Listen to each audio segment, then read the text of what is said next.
Exzenter, roter und welche Politur ist eigentlich die richtige? Das erfährst du am besten bei dem sogenannten Testspot. Wie das geht, zeigen wir dir jetzt. Um wirklich effektiv arbeiten zu können, das heißt zeitschonend für den Kunden und auch zeitschonend effektiv für dich und den Lack möglichst zu schonen, ist es sinnvoll, bei jedem Fahrzeug, egal welches Polierergebnis oder Polieraufwand er bekommt, vorher einen Testspot zu machen, um einfach herauszufinden, welche Kombination bringt dich am schnellsten zum vereinbarten Ergebnis, am besten im Budget des Kunden und schont den Lack am meisten. Denn wir persönlich verstehen Fahrzeugpflege als Werterhalt und wollen nicht einfach mit Fell, gib ihm runterreißen, nach mir die Sinnflut, sondern wir wollen mit dem geringstmöglichen Eintrag, also mit dem geringstmöglichen Abtrag vielmehr vom Lack das bestmögliche Ergebnis erzielen und dabei hilft uns der Testspot. So, wir haben hier ein ganz typisches Bild, könnte auch ein Neuwagen sein. Der Wagen ist jetzt hier frisch lackiert. Wir haben leichte Waschkratzer, die man hier schön erkennt, ein paar Insekten und solche Defekte. Darum soll es jetzt nicht gehen, das ist was für ein gesondertes Video. Aber hier wäre wirklich eine gute Chance, dass wir das Programm One-Step durchfahren, das heißt in einer Polierstufe. Und wir wollen mal versuchen, das Verfahren so rauszubekommen, dass wir es vielleicht One-Step durchfahren. Wir fangen erst mit der mildestmöglichen Kombination an.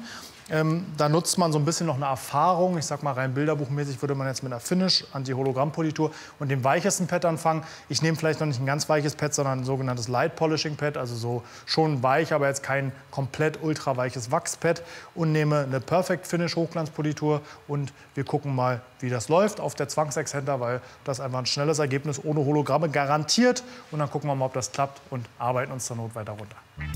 Also wie gesagt, ich habe hier in dem Fall ein Lake Country Light Polishing Pad, Sonax Perfect Finish, also einfach eine meiner Lieblings-Anti-Hologramm-Finish-Polituren. Nehme immer eine übliche Menge Politur, denn das ist bei einem Testspot das Wichtige, dass man duplizierbar arbeitet, also der Standard bei mir 4 erbsengroße Tropfen.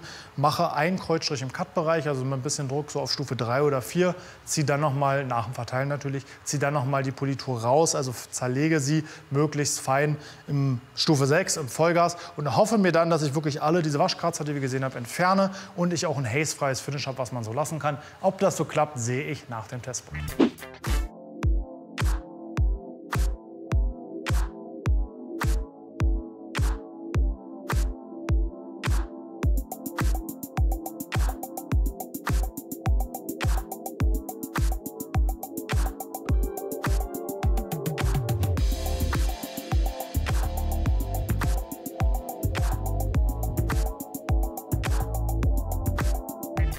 Ja, hier mal ist leider nicht manchmal so einfach, wie man sich denkt. Ein kleiner Ausflug in den Bereich Sticky Paint. Ihr habt am Anfang des Polierprozesses gesehen, bei geringer Drehzahl hat die Politur sofort angefangen zu kleben. Ich habe auch sofort gemerkt, das Polierpad kriegt Grip.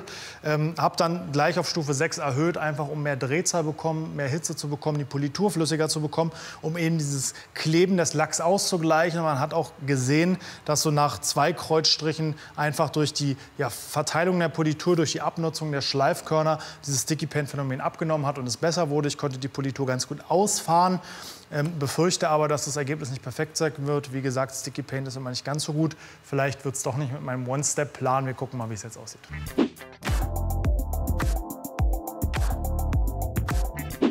So, schauen wir mal rein und tada! Wir haben ein schönes Finish.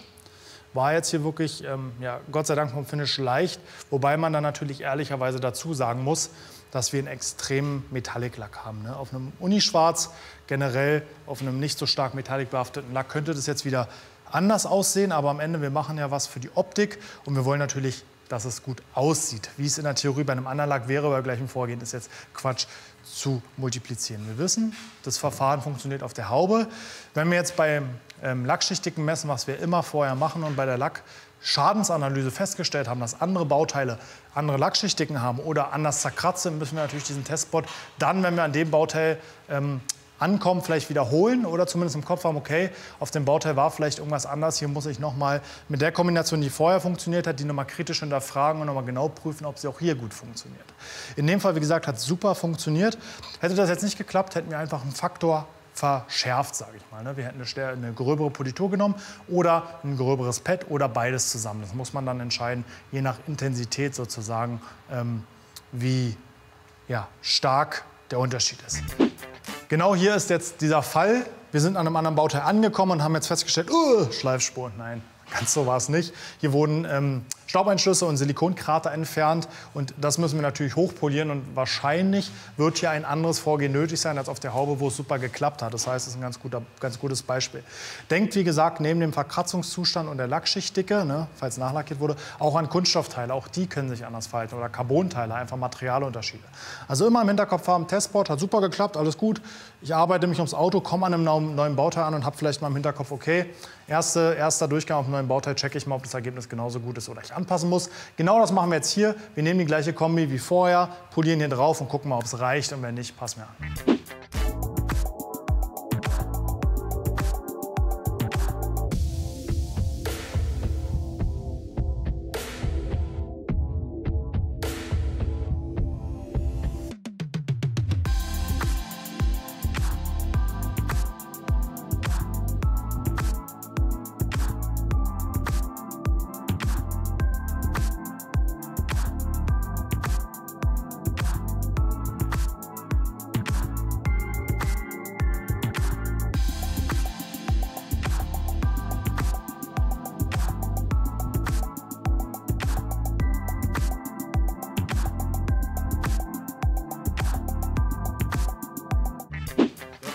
Erwartungsgemäß hat das nicht gereicht. Wie gesagt, die Metallic-Partikel schlucken extrem. Deswegen muss man da ganz genau hingucken. Ich hoffe, wir kriegen es auf der Kamera ganz gut eingefangen. Es hat definitiv nicht gereicht. Natürlich sieht es besser aus als vorher, aber lange nicht so, wie wir es haben wollen. Wir steigern jetzt klassischerweise einfach den Cut.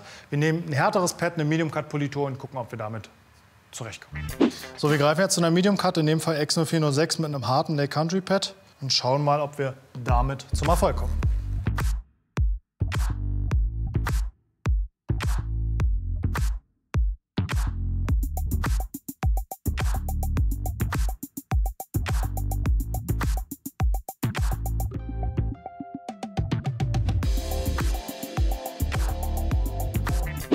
Ich sehe jetzt schon, auch ohne Licht, das Bild hat sich definitiv verbessert. Ne? Vorher habe ich selbst jetzt schon Mattierungen gesehen. Ich hole mir jetzt noch mal die Lampe und dann schauen wir mal gemeinsam, ob es so passt oder wir noch einen Tick rüber werden müssen. So, wichtig natürlich zur Kontrolle, wenn wir ein echtes Ergebnis sehen wollen, immer einen Entfetter dazu nehmen. Ein Produkt, was einfach die Polieröle runternimmt vom Lack, damit man dann auch wirklich ein belastbares Ergebnis hat und sich nicht wundert nach 2 Wochen in der Sonne, dass ja alles weg ist, was man oder wieder da ist, was man wegpoliert haben will. Das Großteil der Fläche sieht wirklich gut aus. Ich habe es ja schon ein paar Mal gesagt, wir haben ja extreme Metallic-Partikel, deswegen sehe ich kaum, dass wir noch leichte Schleifspuren haben. Die wird man in der Kamera schwer einfangen können. Ihr müsst es mir einfach glauben. Das heißt, ich würde jetzt einfach noch mal die Grobheit erhöhen, wenn man so will. Wer sich vielleicht an der Stelle fragt, warum ich hier keinen 80er Polierteller nehme, ich versuche das, wo es geht, zu vermeiden. Denn je kleiner die Fläche, desto abrasiver ist es natürlich auf der Oberfläche. Denn so kleiner ist einfach die Oberfläche, gleiches Drehmoment ist einfach eine höhere Kraftübertragung. Das heißt, wo es geht, weil genug Platz ist und kein Bauteil in der Nähe ist, versuche ich es zu vermeiden, genauso wie hier. Mein nächster Schritt oder meine nächste Wahl ist die Rotationspoliermaschine.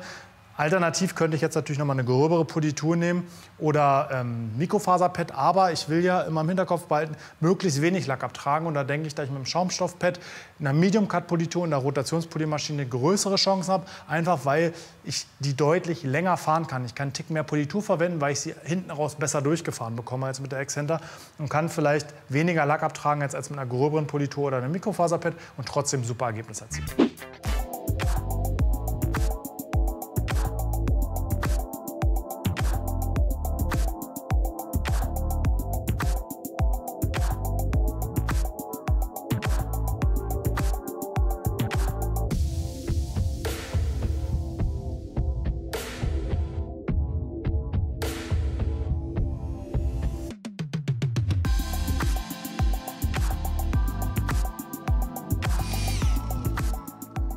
Wichtig ist wirklich, sich früh anzugewöhnen, sich nicht auf die Maschine zu versteifen, die ganze Zeit auf die Maschine zu gucken oder stumpf Kreuzstriche zu zählen. Wichtiger ist einfach auf den Lack zu achten, zu gucken, wie reagiert die Politur, wo ist sie durchgefahren, wo sieht sie vielleicht ein bisschen milchiger aus woanders und dann gleichmäßig die Bereiche abzufahren und natürlich auch nochmal anzupassen. Ne? Das setzt natürlich voraus, dass ich halbwegs gleichmäßig mit einer Maschine fahren kann. Bringt nichts, wenn ich da wie so ein Hopper durch die Gegend springe. Aber Wenn man mal über diesen ganzen Anfängerstatus hinaus ist, ist es wirklich sinnvoll, einfach mal zu gucken, wie verhält sich die Politur, wie verhält sich der Lack. Mit dem richtigen Licht kann man auch durch die Politur durchgucken, da gezielt Kratzer entfernen und da konzentrierter arbeiten. Das ist bei der Rot ein Tick direkter, das Arbeiten, ne, weil ich einfach die Politur schöner durchfahren kann, schneller durchfahren kann, über Drehzahl, Druck und Hitzeentwicklung ein bisschen steuern kann, wie schnell ich sie durchfahre. Aber generell geht das auch mit der Exzenter. Wir wischen jetzt mal runter, gucken uns an, wie es aussieht und ob wir damit zufrieden sind oder ob wir noch weiter arbeiten müssen.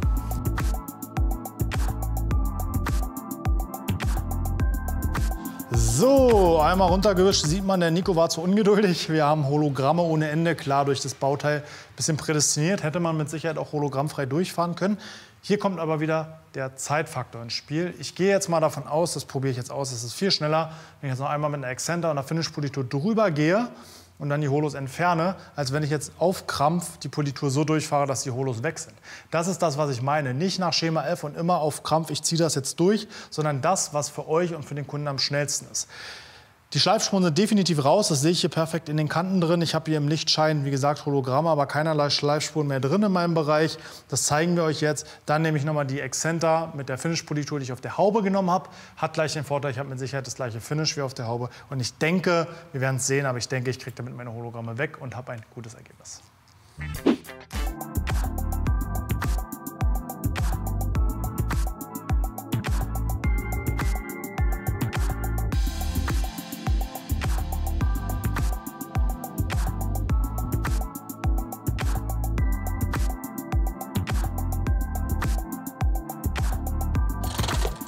So, immer noch mal dran denken, wer kein Trockeneis hat oder ein Dampfgerät, der sollte diese Bereiche natürlich abkleben. Mit Trockeneis gar kein Problem, deswegen spare ich mir den Kleber einfach, weil Klebereste im Pad sorgen wieder für ein schlechteres Lackbild, das muss man im Kopf haben. Ich wollte es nur mal der Vollständigkeit halber erwähnen, für alle, die es noch nicht wissen. So, Testspot erfolgreich auch hier bestanden sozusagen. Wir haben unser Vorgehen für angeschliffene Stellen. Wie gesagt, wenn ihr euch ums Auto arbeitet und wieder eine neue Situation auftritt, einfach dran denken, vielleicht muss man da noch mal was verändern. In diesem Video soll es jetzt auch erstmal dabei bleiben. Wir haben schon mal ein altes Video zum Thema Testspot gedreht, da haben wir auch noch mal ausführlich ein paar andere Sachen erklärt. Guckt da mal rein. Und mit dem ursprünglichen Fahrzeug, mit dem wir das drehen wollten, haben wir uns ein schönes Ei gelegt. Da haben wir auch noch mal ein extra Video Testspot auf Unischwarz gemacht. Da geht es auch noch mal in die Tiefe. Was passiert, wenn das Vorgehen, was jetzt hier super geklappt hat, später nicht klappt? Da könnt ihr auf jeden Fall drauf warten. Das kommt dann in den nächsten Tagen. Da geht es noch mal richtig ins Eingemachte und da geht alles schief, was so schief gehen kann. Viel Spaß dabei, viel Spaß beim Nachmachen. Haut rein.